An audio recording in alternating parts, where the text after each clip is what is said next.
ശബരിമല സ്വർണ്ണക്കൊള്ള വിജയകുമാറിനും ശങ്കർദാസിനുമെതിരെ നടപടിക്ക് എസ്.ഐ.ടി. കൂടുതൽ അറസ്റ്റുകൾ ഉടൻ.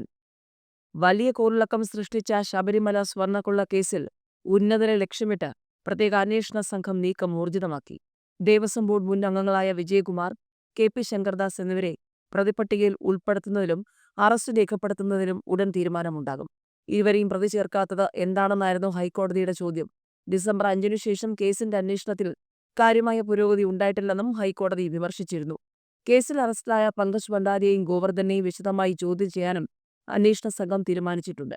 ശബരിമല സ്വർണ്ണക്കൊള്ള കേസിൽ സത്യസന്ധമായി അന്വേഷണം നടന്നാൽ ഉന്നതരും കുടുങ്ങുമെന്ന് പ്രതിപക്ഷ നേതാവ് കഴിഞ്ഞ ദിവസം പറഞ്ഞിരുന്നു. ശബരിമല സ്വർണ്ണക്കൊള്ളയിൽ ഉണ്ണികൃഷ്ണൻ പോറ്റിക്ക് കൈമാറിയത് 1.5 കോടി തെളിവുകളുമായി ജ്വല്ലറി ഉടമ.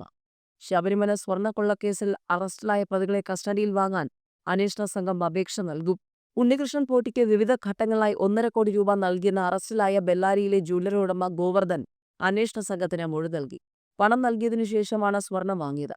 പണം നൽകിയതിന്റെ തെളിവുകളും ഗോവർദ്ധൻ എസ്.ഐ.ടിക്ക് നൽകി. കേസിൽ കൂടുതൽ വ്യക്തത വരുത്തുന്നതിനായി ഗോവർദ്ധനെയും സ്മാർട്ട് ക്രിയേഷൻസ് സിഇഒ പങ്കജ് ഭണ്ഡാരിയെയും കസ്റ്റഡിയിൽ വാങ്ങി വിശദമായി ചോദ്യം ചെയ്യാനൊരുങ്ങുകയാണ് അന്വേഷണ സംഘം.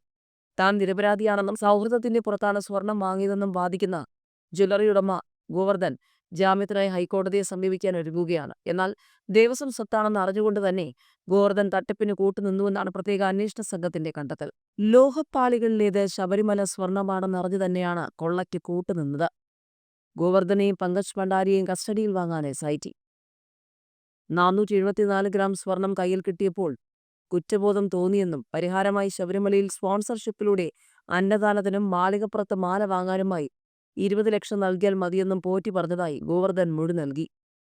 ശബരിമല സ്വർണ്ണക്കൊള്ള കേസിൽ അറസ്റ്റിലായ Chennai smart creations CEO Pankaj ഭണ്ഡാരിയെയും ബെല്ലാരിയിലെ റൊദ്ദൻ ജ്വല്ലറി ഉടമ ഗോവർദ്ധനെയും കസ്റ്റഡിയിൽ വാങ്ങാൻ എസ്.ഐ.ടിയുടെ നീക്കം. ഇതിനായി എസ്.ഐ.ടി കസ്റ്റഡി അപേക്ഷ നൽകും.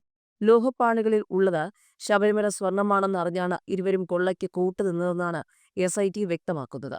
474 ഗ്രാം സ്വർണം കയ്യിൽ കിട്ടിയപ്പോൾ കുറ്റബോധം തോന്നിയെന്നും പരിഹാരമായി ശബരിമലയിൽ സ്പോൺസർഷിപ്പിലൂടെ അന്നദാനത്തിനും മാളികപ്പുറത്ത് മാല വാങ്ങാനുമായി 20 ലക്ഷം നൽകിയാൽ മതിയെന്നും പോറ്റി പറഞ്ഞതായി ഗോവർദ്ധൻ മൊഴി നൽകി.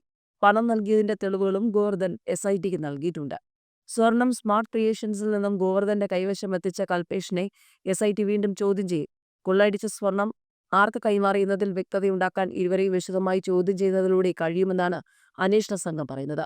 കേസിൽ ഇരുവരും ജാമ്യ ഹർജിയുമായി ഹൈക്കോടതിയെ സമീപിക്കുമെന്നാണ് വിവരം.